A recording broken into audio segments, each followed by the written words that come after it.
She once is unknown, but she always comes back.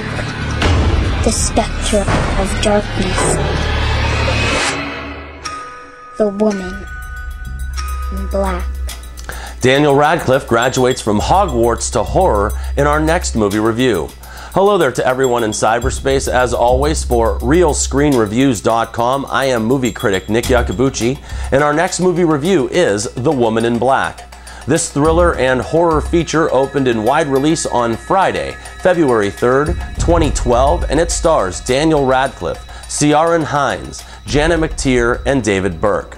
The Woman in Black comes to us from director James Watkins, the man that helmed the previous Eden Lake from 2008 and the straight-to-DVD The Descent 2 in 2009.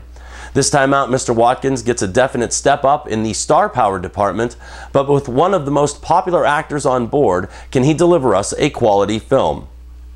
This feature tells the tale of a young lawyer named Arthur Kipps, portrayed by Daniel Radcliffe.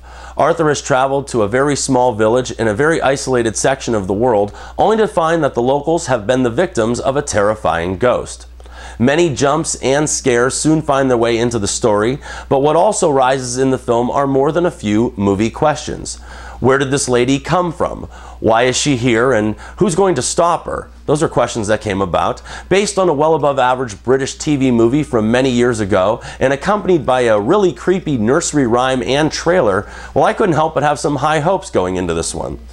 Well, people, as I have said in many reviews before, that sometimes seeing a movie with the right audience can without question raise the entire experience, and that's kind of what happened when I saw The Woman in Black. Just the same as when I saw last year's Paranormal Activity 3, there wasn't an empty seat in the house, and the average age was probably about 16 years old. I have to admit that it's kind of easy to get wrapped up in a story where every time you're supposed to scream, there's a chorus of teenage girls ready to chime in.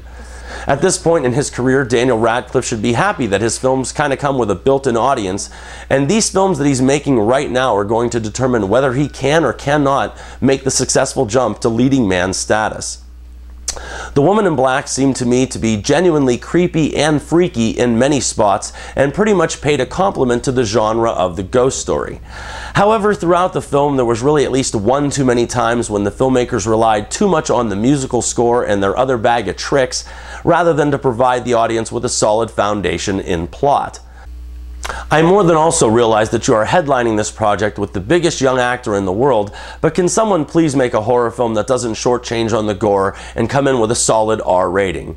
Oh, and what was with all the homage being paid to the film Psycho? I mean, I love that film too, but the old woman in the rocking chair that looked like a skeleton, and the dragging of the swamp, and even distinct shots of toy monkeys were all in reference to the horror classic. It had to be. I just couldn't figure out why it had to be so frequent and why it had to be so obvious.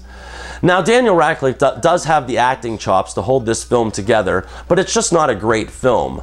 The Woman in Black rarely even opens up, and when it does, it's only to show how isolated the characters are within the story. Then the feature gets a boost from supporting players like Ciaran Hinds and Janet McTeer. They show up as neighbors hiding their own tragedy and mystery, but they also add to the morose feel and enigma of the storyline. At 96 minutes, The Woman in Black dragged every now and again, even with a short running time. It is technically well made and put together, and does seem to do a lot with just a little bit. For a horror or suspense tale, it carries with it a truckload of sympathy and empathy for its characters, but it never does forget that it's a scary movie and will try and make you jump a number of times. I think that this is one of those times where a truly engrossing and exciting climax would have solidified a truly great movie, but it just fell a little bit short in the film's third act. Still, I think that I can use the words fun, creepy, and just above average to describe The Woman in Black. Nick's Real Screen Review is a not great but still recommended 2.5 stars out of 4 for Daniel Radcliffe in his first post-Harry Potter role. And remember, people, I'm not always right, but only when it comes to the movies, and thank you for your attention.